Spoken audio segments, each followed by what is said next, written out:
નમસ્કાર. એક છોકરો છે, એક છોકરો પાલિસ્તાનનો છે. એને એક દિવસ તબિયત ખરાબ થાય છે અને તે હોસ્પિટલમાં જાય છે. પછી તે દરિયામાં ડૂબકી મારીને મરી જાય છે. મારું નામ લલિત પ્રજાપતિ. આ પાલિસ્તાનનું એક ગામ છે રૈયાલી. ત્યાંની એક સત્ય ઘટના છે.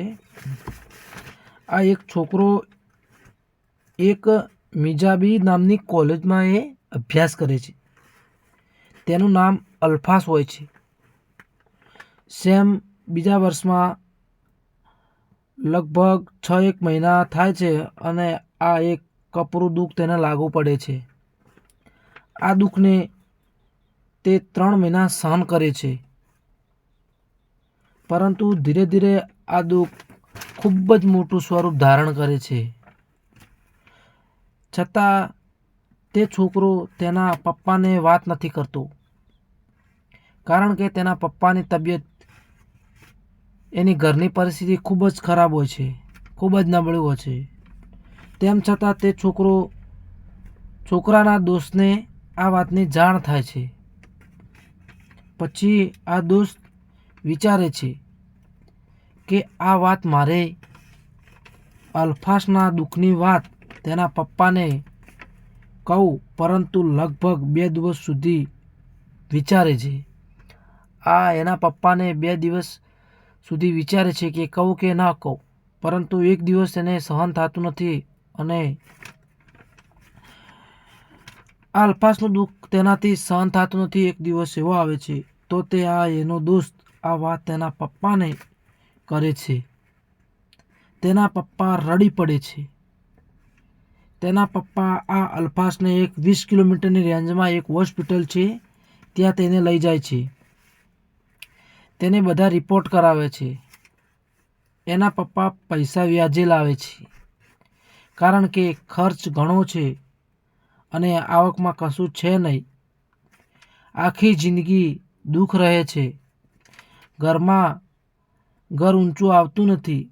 આવું સતત ચાલ્યા કરે છે.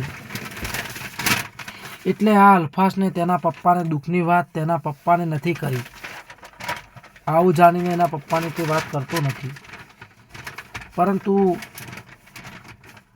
રિપોર્ટ કરાવ્યો પછી તેના રિપોર્ટમાં અનેક પ્રોબ્લેમ વધી જાય છે. એના પપ્પા દવાખાને લઈ જાય છે, રિપોર્ટ કરાવે છે અને તે રિપોર્ટમાં ઘણા પ્રોબ્લેમ વધી જાય છે. પછી ડૉક્ટરે તેને સાજા કરવાની બોયધરી લે છે, પણ ખર્ચ ખૂબ જ થાય છે. ડૉક્ટરને આ ખર્ચ વિશે તેના પપ્પા પૂછે છે તો ડૉક્ટર 3 કરોડ રૂપિયા થાય એમ કહે છે. તેના પપ્પા વ્યાજ ઢળી પડે છે. એના પપ્પા ત્યાં જ ઢળી પડે છે, રોઈ જાય છે, કારણ કે દીકરાને આવું દુઃખ થાય તો એના પપ્પાને દુઃખ થવાનું જ. અને આ વાતની જાણ અલ્ફાસને થાય છે. પછી આ અલ્ફાસ ઘણું ઊંડું વિચારે છે અને તે તેના પરિવારને એવું કહે છે કે પપ્પા, મારે આ બધું કરવાની જરૂર નથી, મને કશું થતું નથી. તમે જરાય ચિંતા ના કરો. તમે મમ્મી, પપ્પા, ભાઈ, ભાભી તમે બધા ઘરે જાઓ અને મારા માટે નાળિયેરનું પાણી, ઘરની શાક રોટલી બનાવવા માટે ઘરે મોકલે છે.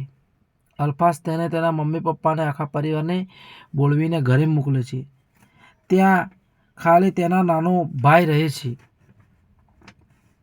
તેને પણ આ અલ્ફાસ છેતરીને બજારમાં ફ્રૂટ લેવા મોકલે છે. એના નાના ભાઈને અલ્ફાસ આ છેતરીને બજારમાં ફ્રૂટ લેવા મોકલે છે. અલ્ફાસ ત્યાંથી હોસ્પિટલથી ફરાર થઈ જાય છે અને એ અલ્ફાસ એક રિક્ષામાં બેસી થોડે દૂર સરોવર દેખાય છે, ત્યાં રિક્ષા ઊભી રખાવી ત્યાં ઉતરી જાય છે અને તે આ સરોવરમાં કૂદી પડે છે અને તેની જાન ગુમાવી બેસે છે. આ વાત ખબર તેના પપ્પાને પડે છે.